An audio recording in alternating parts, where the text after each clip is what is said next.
Hello दोस्तों, आप देख रहे हैं साइंस फैक्टर क्लासेस और आज की इस क्लास के माध्यम से हम मारवाड़ के राठौड़ राजवंश को पढ़ने वाले हैं। पीछे की क्लास में हमने राव चंद्रसेन तक के शासकों को पढ़ा और आज की इस क्लास में हम राव चंद्रसेन के जो आगे के शासक हैं उनके बारे में विस्तार से पढ़ने वाले हैं। तो देखिए, राव चंद्रसेन के बाद मारवाड़ का जो अगला शासक है वो बनता है साथियों मोटा राजा उदय सिंह। मोटा राजा की जो उपाधि है इसे वो किसके द्वारा दी गई? अकबर के द्वारा। आपको याद होगा मोटा राजा उदय सिंह की हम बात करें तो इनका जो शासन काल है वो 1583 से लेकर के 1583 से 1595 ईस्वी तक शासन रहा मोटा राजा उदय सिंह का। आपको याद होगा 1570 में नागौर दरबार का आयोजन होता है और इस नागौर दरबार में मोटा राजा उदय सिंह के द्वारा अकबर की अधीनता स्वीकार की जाती है। इसके अलावा याद रखें, अकबर की अधीनता स्वीकार करने के बाद 1587 ईस्वी में, वेरी इंपॉर्टेंट, 1587 ईस्वी में मोटा राजा उदय सिंह ने अपनी पुत्री जिसका नाम था जगत गोसाई, क्या नाम था साथियों? जगत गोसाई। इस जगत गोसाई का जो विवाह है वो किससे करता है? अकबर से करता है और इससे खुश होकर के अकबर ने मोटा राजा उदय सिंह को 1000 का मनसब प्रदान किया।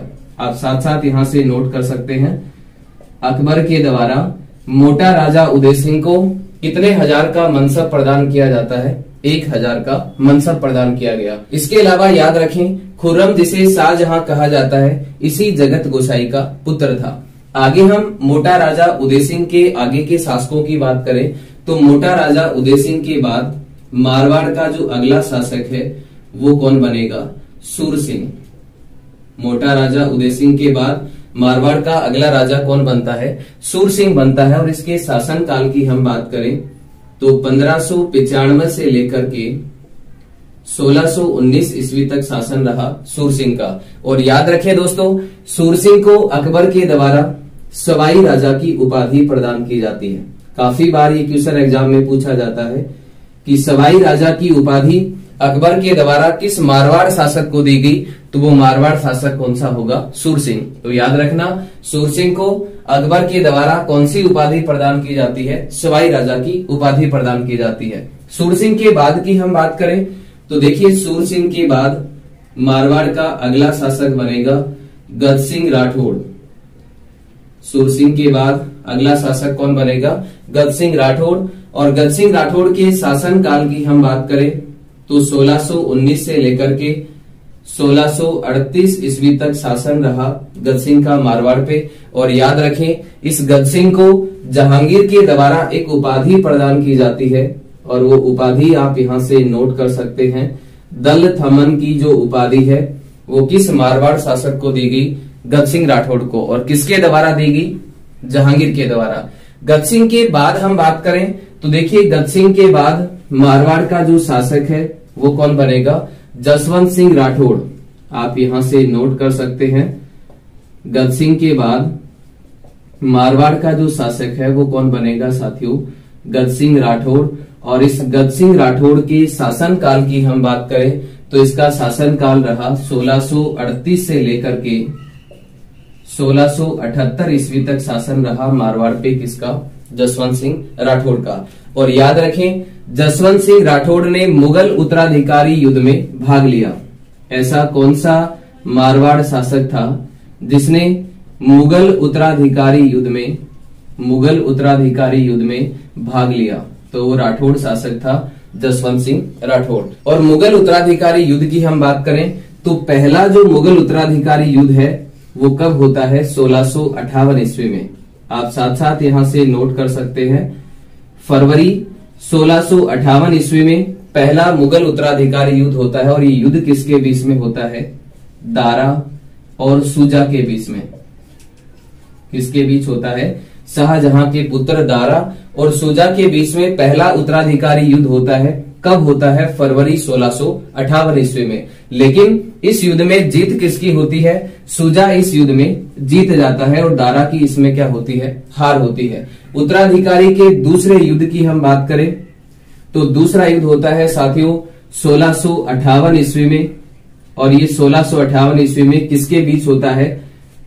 दारा और औरंगजेब के बीच 1658 ईस्वी में जो उत्तराधिकारी का दूसरा युद्ध होता है वो किसके बीच होता है? दारा और औरंगजेब के बीच। इस युद्ध को हम क्या कहते हैं? धर्मट का युद्ध। धर्मट का जो युद्ध है वो कब होता है? धर्मट का युद्ध होता है 1658 ईस्वी में। किसके बीच होता है? दारा और औरंगजेब के बीच। इसके अलावा आप नोट कर सकते हैं फरवरी 1658 में दारा और शुजा के बीच उत्तराधिकार का प्रथम युद्ध होता है, जिसे हम कहते हैं बहादुरपुर का युद्ध। क्या कहते हैं? बहादुरपुर का युद्ध। तो आप नोट करें, बहादुरपुर का जो युद्ध है वो फरवरी 1658 ईस्वी में दारा और शुजा के बीच, जिसमें शुजा की जीत होती है, दारा इसमें हार जाता है। उत्तराधिकार के दूसरे युद्ध की हम बात करें तो 1658 में, जिसे धर्मट का युद्ध कहा जाता है, और ये धर्मट कहाँ पे है? एमपी के अंदर, मध्य प्रदेश के अंदर है। और ये युद्ध जो है वो किसके बीच होता है? दारा और औरंगजेब के बीच में। और याद रखिए साथियों, इस युद्ध में जसवंत सिंह के द्वारा किसका साथ दिया गया? दारा का साथ दिया गया। और जो शाही सेना थी शाहजहां की, वो किसकी तरफ से युद्ध कर रही थी? दारा की तरफ से युद्ध कर रही थी। लेकिन कहते हैं कि शाही सेना में कासिम खां के विश्वासघात के कारण, किसके विश्वासघात के कारण? कासिम खां के विश्वासघात के कारण शाही सेना इस युद्ध में हार जाती है और औरंगजेब इस युद्ध में विजयी रहा। इस युद्ध में जसवंत सिंह की हार के बाद जसवंत सिंह जोधपुर जाता है। तो कहते हैं कि जसवंत सिंह की सिसोदिया रानी ने मेहरानगढ़ के दरवाजे बंद कर दिए और ये संदेश भिजवाती है जसवंत सिंह के पास कि क्षत्रिय या तो युद्ध में मर मिट जाते हैं, हार करके नहीं लौटते। तब जाकर के जसवंत सिंह ने अपनी रानी को संदेश भिजवाया कि वो अपनी हार का बदला जरूर लेगा, और तब जाकर के जसवंत सिंह की रानी ने मेहरानगढ़ के दरवाजे खोले। इसके बाद, इस युद्ध के बाद 1658 में जो उत्तराधिकार का दूसरा युद्ध हुआ, इस युद्ध के बाद जसवंत सिंह ने दारा का साथ छोड़ दिया और किसके साथ मिल गया? औरंगजेब के साथ। इसके बाद उत्तराधिकार का तीसरा युद्ध होता है साथियों 1659 ईस्वी में, जिसे खजवा का युद्ध कहा जाता है। क्या कहा जाता है? खजवा का युद्ध कहा जाता है। और ये खजवा का युद्ध जो है वो किसके बीच में होता है? शुजा और औरंगजेब के बीच में। खजवा का युद्ध किसके बीच में होता है? शुजा और औरंगजेब, जो कि शाहजहां के पुत्र थे। इन दोनों के बीच ये युद्ध होता है। लेकिन इस युद्ध में जसवंत सिंह ने किसका साथ दिया? औरंगजेब का साथ दिया। और कहते हैं कि इस युद्ध के दौरान औरंगजेब और जसवंत सिंह के बीच मनमुटाव हो जाता है, जिसके कारण जसवंत सिंह औरंगजेब का जो खजाना है वो लूट करके कहां चले जाते हैं? जोधपुर चले जाते हैं। लेकिन इसी दौरान जयपुर के राजा मिर्जा राजा जयसिंह, वेरी इंपॉर्टेंट, काफी बार ये क्वेश्चन पूछा गया है। मिर्जा राजा जयसिंह ने जसवंत सिंह और औरंगजेब के बीच समझौता करवाया। तो ये क्वेश्चन काफी बार पूछा गया है कि जसवंत सिंह और औरंगजेब के बीच जो समझौता है वो किस शासक के द्वारा करवाया गया? तो वो आपका आंसर होगा मिर्जा राजा जयसिंह के द्वारा। तो याद रखें 1659 में खजवा का युद्ध होता है, उत्तराधिकार का तीसरा युद्ध, और किसके बीच होता है? शुजा और औरंगजेब के बीच। इस युद्ध में जसवंत सिंह ने किसका साथ दिया? औरंगजेब का। लेकिन इस युद्ध के दौरान औरंगजेब और जसवंत सिंह के बीच मनमुटाव होने के कारण जसवंत सिंह औरंगजेब का खजाना लूट करके कहां चले जाते हैं? जोधपुर चले जाते हैं। और इसी समय मिर्जा राजा जयसिंह ने जसवंत सिंह और औरंगजेब के बीच समझौता करवाया। इस प्रकार से आगे हम बात करें तो उत्तराधिकार का जो चौथा युद्ध है वो कब होता है? 1659 ईस्वी में, जिसे हम अंतिम युद्ध कहते हैं। तो उत्तराधिकार का जो अंतिम युद्ध है वो 1659 में होता है, और जिसे हम कहते हैं दोराई का युद्ध। ये दोराई कहाँ पे पड़ता है? अजमेर के अंदर। 1659 में दोराई का युद्ध, जो कि उत्तराधिकार का अंतिम युद्ध था, ये किसके बीच हुआ? दारा और औरंगजेब के बीच। किसके बीच होता है? दारा और औरंगजेब के बीच ये युद्ध होता है। और इस युद्ध में दारा जो है वो मारा जाता है और जीत किसकी होती है? औरंगजेब की। और अंत में औरंगजेब दिल्ली का शासक बनता है। इस प्रकार से चारों उत्तराधिकारी युद्ध के बारे में हमने पढ़ा। इसके अलावा हम जसवंत सिंह राठौड़ की बात करें तो देखिए, जसवंत सिंह राठौड़ के एक दरबारी कवि हुआ करते थे, जो इनके मंत्री भी थे, जिनका नाम है मोहनोत नेड़सी। मोहनोत नेणसी। और इस मोहनोत नेणसी की दो प्रसिद्ध रचनाएं हैं, काफी बार एग्जाम में पूछी जाती हैं, उनको आप यहां से नोट कर सकते हैं। एक है साथियों मारवाड़रा परगनारी विगत, मारवाड़रा परगनारी विगत। मारवाड़रा परगनारी विगत जो रचना है वो किसकी है? मोहनोत नेणसी की। और याद रखें इस रचना को क्या कहा जाता है? राजपुताने का गजेटियर। राजपुताने का गजेटियर किसे कहा जाता है? मारवाड़रा परगनारी विगत को कहा जाता है। इसके अलावा मोहनोत नेणसी की एक प्रसिद्ध रचना है मोहनोत नेणसी ख्यात, आप यहां से नोट कर सकते हैं। मोहनोत नेणसी ख्यात जो रचना है वो किसकी है? मोहनोत नेणसी की, जो राजस्थान की सबसे प्राचीन ख्यात मानी जाती है। राजस्थान की सबसे प्राचीन ख्यात जो है वो कौन सी है? मोहनोत नेणसी ख्यात। और इसे क्या कहा जाता है? मारवाड़ का गजेटियर। आप इसमें कंफ्यूज ना हो, मारवाड़ रे परगनारी विगत को राजपुताने का गजेटियर कहते हैं, जबकि मोहनोत नेणसी ख्यात को क्या कहा जाता है? मारवाड़ का गजेटियर कहा जाता है। तो मारवाड़ का गजेटियर मोहनोत नेणसी ख्यात को कहेंगे और मारवाड़ परगनारी विगत को क्या कहते हैं? राजपुताने का गजेटियर। इसके अलावा हम बात करें तो देखिए जसवंत सिंह राठौड़ मारवाड़ के अंतिम शासक थे जिन्होंने अपने बल और अपने प्रभाव से अपने सम्मान को बनाए रखा, लेकिन इनके राजनीतिक जीवन में कुछ विरोधाभास दिखाई देते हैं। जैसे कि मोहनोत नेणसी जो इनके अच्छे खासे मंत्री थे, इनको जेल में डालना, कैद में डालना, इसके अलावा दारा का साथ छोड़ना, इसके अलावा औरंगजेब के खजाने को लूटना। तो ये जो बातें थी ये वीरता और राजपूती परंपरा के अनुकूल नहीं थी। आगे हम बात करें जसवंत सिंह राठौड़ के बाद की, तो देखिए जसवंत सिंह राठौड़ के बाद मारवाड़ का जो शासक है वो कौन बनेगा? अजीत सिंह। आप यहां से नोट कर सकते हैं। जसवंत सिंह राठौड़ के बाद मारवाड़ का अगला राजा जो है वो कौन बनेगा? अजीत सिंह। 1678 ईस्वी में जसवंत सिंह राठौड़ के निधन के बाद 1679 ईस्वी में लाहौर में अजीत सिंह का जन्म होता है। और इनकी धाय की हम बात करें तो गोरा धाय इनकी धाय थी, जिसे मारवाड़ की पन्ना धाय भी कहा जाता है। कहते हैं कि अजीत सिंह को औरंगजेब के द्वारा दिल्ली में स्वरूप सिंह की हवेली में कैद कर लिया जाता है और कैद करने के बाद वीर दुर्गादास राठौड़, वेरी इंपॉर्टेंट, दुर्गादास राठौड़, ये वही दुर्गादास राठौड़ है जिसे मारवाड़ का अणबिंदिया मोती कहा जाता है। इस दुर्गादास राठौड़ और इसकी धाय जिसका नाम था गोरा धाय, इन दोनों के द्वारा औरंगजेब की कैद से अजीत सिंह को छुड़वाया गया 1679 ईस्वी में। और 1679 की हम बात करें तो 1679 ईस्वी के अंदर मेवाड़ के महाराणा कौन थे? राज सिंह। 1679 में मेवाड़ के महाराणा कौन थे? राज सिंह थे।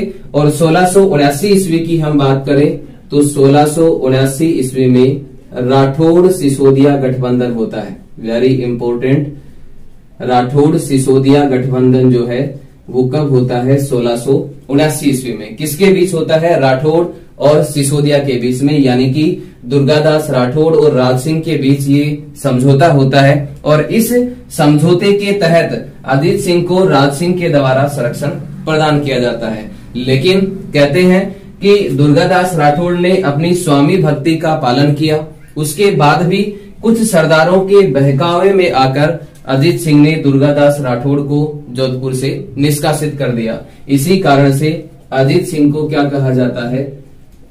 कान का कच्चा। कान का कच्चा राजा किस मारवाड़ शासक को कहा जाता है? तो याद रखें साथियों, अजीत सिंह को कहा जाता है। इसके अलावा हम बात करें अजीत सिंह की, तो अजीत सिंह के दो पुत्र थे। एक का नाम था अभय सिंह, आप यहां से नोट कर सकते हैं, और एक था साथियों भगत सिंह।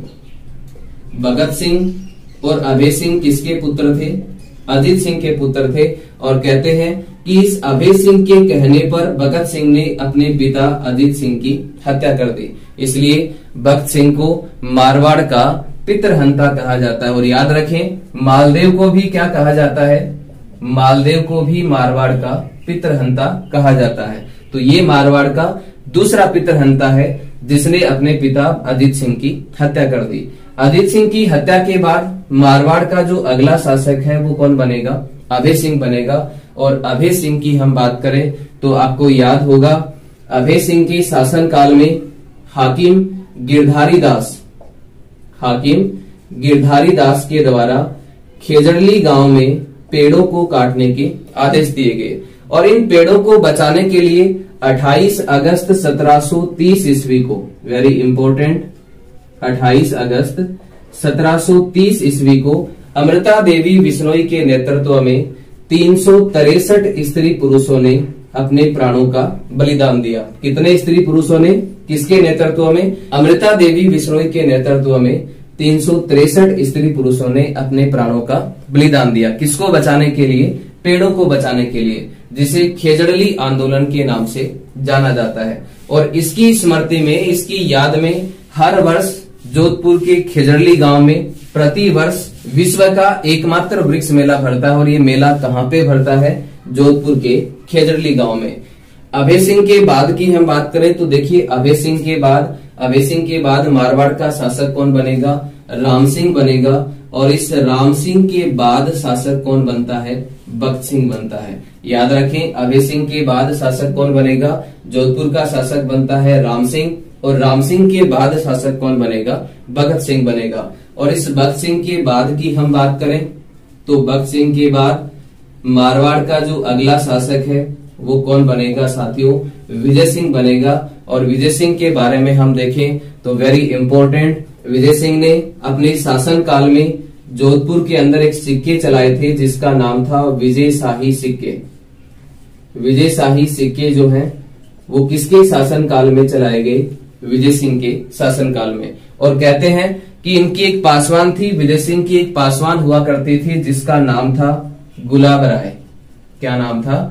गुलाब राय।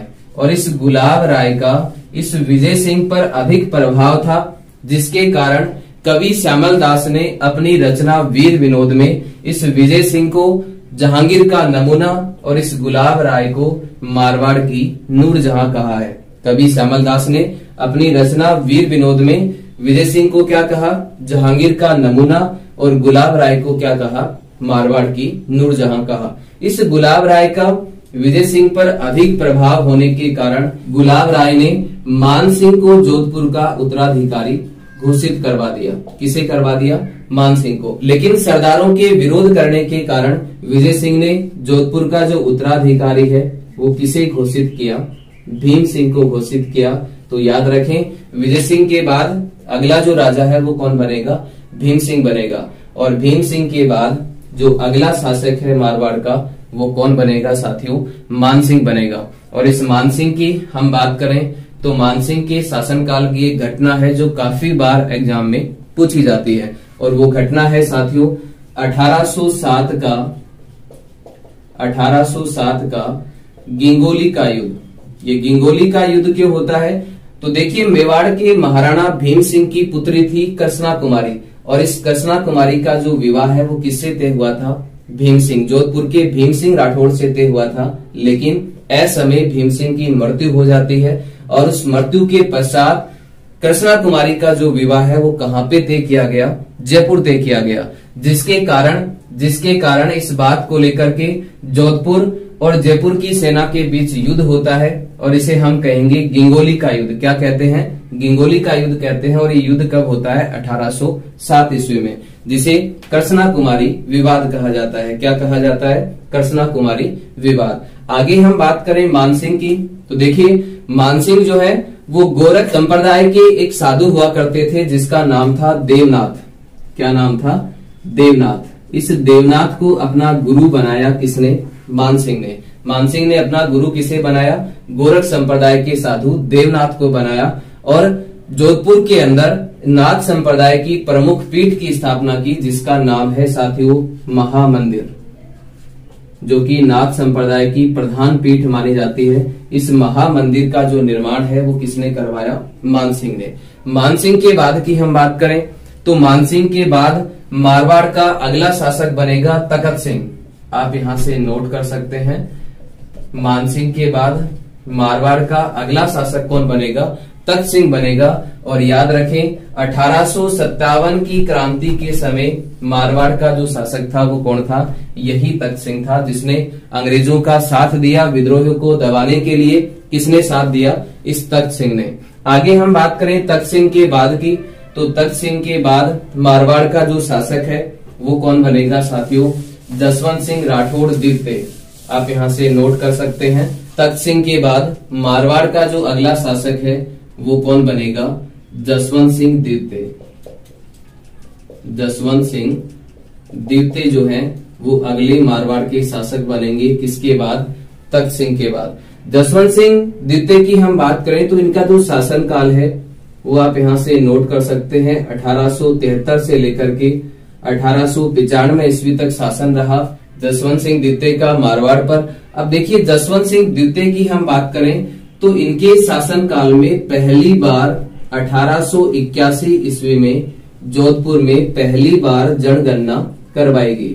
जोधपुर में पहली बार जनगणना कब होती है? 1881 ईस्वी में। और किसके समय होती है? जसवंत सिंह के समय होती है। इसके अलावा इनके शासन काल की ये घटना आपको याद रखनी है। 1883 ईस्वी में स्वामी दयानंद सरस्वती जोधपुर आते हैं। स्वामी दयानंद सरस्वती जो है वो किसके शासन काल में जोधपुर आते हैं?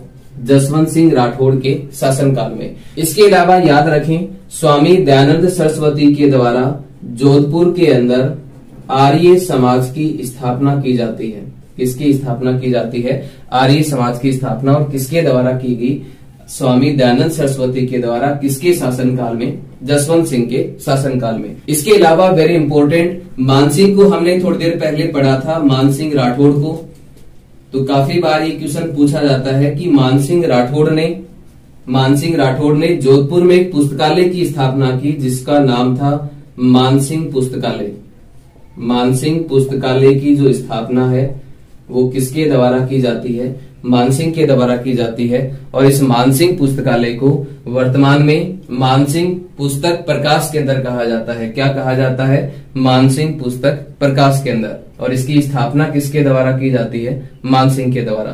इसके अलावा हम देखें तो देखिए मानसिंह के शासन काल में 1835 ईस्वी में एरीनपुरा के अंदर, मानसिंह के शासन काल में 1835 ईस्वी में एरीनपुरा के अंदर जोधपुर लीजन की स्थापना होती है। जोधपुर लीजन की जो स्थापना है वो कब होती है? 1835 में। और किसके शासन काल में होती है? मानसिंह के शासन काल में। तो आगे हम बात करें जसवंत सिंह राठौड़ द्वितीय की, तो इनका शासनकाल 1873 से 1895। और 1881 में पहली बार जनगणना किसके शासनकाल में होती है? जसवंत सिंह राठौड़ के शासनकाल में। इसके अलावा 1883 ईस्वी में स्वामी दयानंद सरस्वती जोधपुर आते हैं। किसके शासनकाल में? जसवंत सिंह राठौड़ द्वितीय के शासनकाल में। और आर्य समाज की स्थापना जोधपुर में किसके शासनकाल में हुई? जसवंत सिंह राठौड़ द्वितीय के शासनकाल में। तो आगे हम बात करें मारवाड़ के या जोधपुर के अंतिम शासक, तो आप यहां से नोट कर सकते हैं मारवाड़ के अंतिम शासक कौन थे? हनुमंत सिंह। मारवाड़ के अंतिम शासक कौन थे? हनुमंत सिंह। और कहते हैं कि हनुमंत सिंह मोहम्मद अली जिन्ना के साथ मिलकर जोधपुर को किसमें मिलाना चाहते थे? पाकिस्तान में मिलाना चाहते थे। लेकिन सरदार वल्लभ भाई पटेल और माउंटबेटन के प्रयासों से 1949 ईस्वी में जोधपुर को किसमें मिलाया गया? भरत राजस्थान में। इस प्रकार से मारवाड़ के राठौड़ राजवंश को हमने पढ़ा। तो आज के लिए साथियों इतना ही। मिलते हैं नेक्स्ट वीडियो में। तब तक के लिए आप सभी साथियों का बहुत बहुत धन्यवाद। जय हिंद, जय भारत।